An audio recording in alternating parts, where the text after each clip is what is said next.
Effort in to get to this stage, to make it work. I think we say, well, fantastic effort and well worthy of sticking one of our sought after certificates on your wall. So Steve, January's Leicester CAMRA Pub of the Month. Thank you.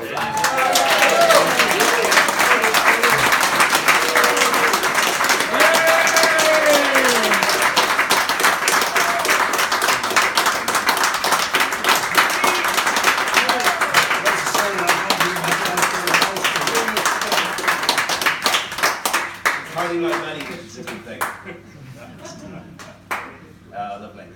Absolutely fabulous. Thank you.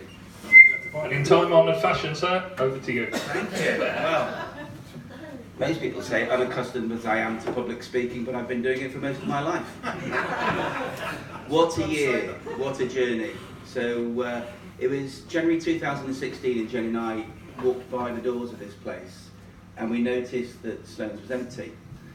And we looked at each other and we said, oh my God, what a brilliant way to spend every last penny we've got saved up. And more, yeah. So we knew Neil Stevens owned the building and I was able to contact Neil and then get in touch with Marston's. We hoped to open in the June of 2016, but dealing with lawyers, it was November before we were able to finish the works, and then the 19th of December we opened the doors. And the last 13 months have been a roller coaster ride. They've been fabulous. We've done 780 different beers from 310 different breweries, which is not a bad start for somebody who doesn't know what he's doing. And very often you see me behind the bar and you'll hear me talk about my pub and me and I. And of course, Sean was very right when he alluded to the fact that this is a partnership and there's just more than me involved. And the woman behind the scenes, who's going to disappear into the kitchen any minute, is as much, if not more, of this place than I am. She does the rotas, she does the finances, she's got the 5-star kitchen. She does all the ordering, she tells me where to do and what to go. All I do is buy beer and put it on the bar and serve it. That's the easy part of this, and drink it as well. And I want to give her special recognition tonight because she doesn't get it enough. People always come and talk to me about my bar, but it's our bar.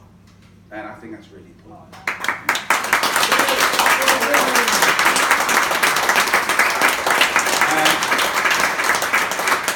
second person I'd like to thank is Karen. Karen took a leap into the unknown. She only knew me as a pisshead. I used to go into her bar and I'll have a half of this and a half of this and a half of this. And have you got a white wine for the wife? No. Fucking hell, here we go again. This is going to cause an argument. But she's been brilliant. She's been absolutely brilliant. She's been there through thick and thin. And I'm not just talking about my hair. And she's brought with her such amazing things. She's got her own quiz. She's brought the Swan quiz to us, which is a thing in itself. And now we've got the Leicester Comedy Festival coming in. So for the whole of February, we've got 27 to 29 acts, which will transform this place from just a building that does real ale to something that is the heart of something bigger in the whole of Leicester. And a bar like this needs to be more than just a place that sells ale. It needs to be a heart of whatever community we can generate around it, because it's not got chimney pots. We're not like some pubs in the rest of the county where you go there because it's the only place to do. There are lots of pubs around Leicester that do what we do, and I'd like to name check a couple of those as well, because it's been an interesting 18 months in Leicester. We've lost 2 great pubs, and I think we've gained 3, so we're net up 1. I'd like to pay tribute to Charlotte that we lost earlier this year, and Tony was in earlier, and I wanted to name check Tony because her and Cathal did a brilliant job, and the transition from here to the pub to the Charlotte was a brilliant thing.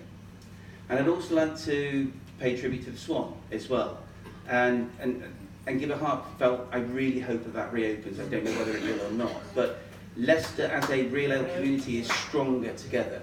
We can't stand in isolation, we need all to work together, and actually I think we do. I think there's a real good community spirit amongst all the pubs in Leicester, and you know, when your beer festival is on later this month, or next month, we will have ours. We'll have our beer fringe around the outside, because we understand that we're here 365 days a year providing a service, and the more that we can do to bind people to us, the better and stronger Leicester is. So almost the first time we have people coming from Nottingham and Derby into Leicester to do our pub circuit, rather than what I used to do.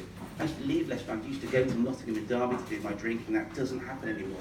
And that's a testament to the strength of all of us. It's brilliant to see the Blue Boar open. Fabulous, I love it. And I think what Kieran and Richard have done there is awesome.